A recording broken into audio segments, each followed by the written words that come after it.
Hello and welcome. Today, we're going to tackle a really important question, one that's on the minds of anyone dealing with a Waldenstrom's macroglobulinemia diagnosis. So if you've recently heard those words from your doctor, I get it. It can be completely overwhelming. You're probably trying to figure out what this all means for you, your health, and your life going forward. And right at the top of the list of questions is that big one. When do I actually need to start treatment? That's exactly what we're going to break down here to help you feel way more prepared for those conversations with your doctor. All right, so first things first, let's make sure we're on the same page about what Waldenstrom's, or WM, actually is. Because, understanding the disease itself is the key to understanding why treatment is handled the way it is. Okay, so what is it? Basically, WM is a rare cancer of your B lymphocytes. Those are a type of white blood cell. And what happens is these cells start overproducing a specific antibody, a protein called IgM. But you know what? The most important part of that definition, the thing to really hold on to, is slow growing. That's the crucial piece of the puzzle.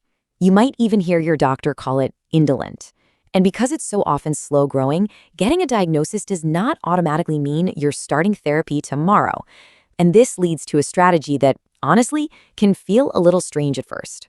So, this brings us to what's known as the watch and wait approach. It's also called active surveillance, and it's a very common, very standard strategy for a lot of people living with WM.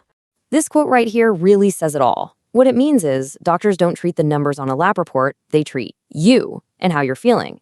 Starting treatment before you actually need it, well, it doesn't really improve things in the long run and can just expose you to side effects you don't need to deal with yet. And that really gets to the why behind waiting. I mean, the whole point of any treatment is to make you feel better and live longer, right? So if the disease isn't actually affecting your quality of life yet, jumping into treatment could actually make you feel worse. It's all about finding that perfect timing. So this is the million-dollar question, isn't it? If we're not just looking at blood tests, what exactly are we watching and waiting for? What are those signs that tell you and your doctor, okay, it's time to flip the switch from wait to act? Let's get into the specifics. We're about to walk through the official, agreed-upon reasons that doctors use to decide, yep, it's time to start therapy. These triggers for treatment aren't just random. They've been carefully defined by experts from around the world. So think of this as a kind of checklist that you and your doctor are going to keep an eye on together. We'll break it down into a few main groups. First up, issues that show up directly in your blood. One is something called hyperviscosity syndrome. It's a mouthful, but all it means is that the high levels of that IgM protein are making your blood literally thicker. Then there's anemia, or low red blood cells. This one's a biggie. It's actually the most common reason to start treatment, usually when your hemoglobin level dips below 10. And finally, thrombocytopenia, which is just a fancy term for a low platelet count, specifically when it drops under 100,000. Next up are what doctors call constitutional symptoms. These are things that affect your whole body. And we're not just talking about feeling a little rundown. This is serious, persistent weakness and fatigue that really gets in the way of your life. It also includes drenching night sweats, fevers that have no other explanation, and losing a significant amount of weight without even trying. So sometimes that extra IgM protein can start causing very specific problems. This can lead to conditions like amyloidosis, which can affect your organs, or things like cryoglobulinemia and cold agglutinin disease. Another big one is peripheral neuropathy. That's nerve damage that you'd probably feel as numbness, tingling, or pain in your hands and feet. If it gets to be moderate or severe, that's a trigger. And the last group of triggers has to do with the WM cells themselves building up and causing trouble.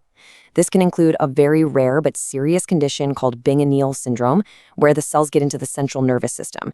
It could also mean your lymph nodes, liver, or spleen are getting bigger and causing symptoms.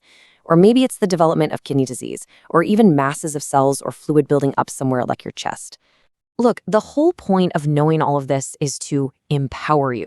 This is a tool. It's designed to give you the language and the confidence to have a really productive conversation with your doctor. It's absolutely not a replacement for their medical advice. Dealing with a rare disease can feel incredibly lonely. But here's the thing, it doesn't have to be.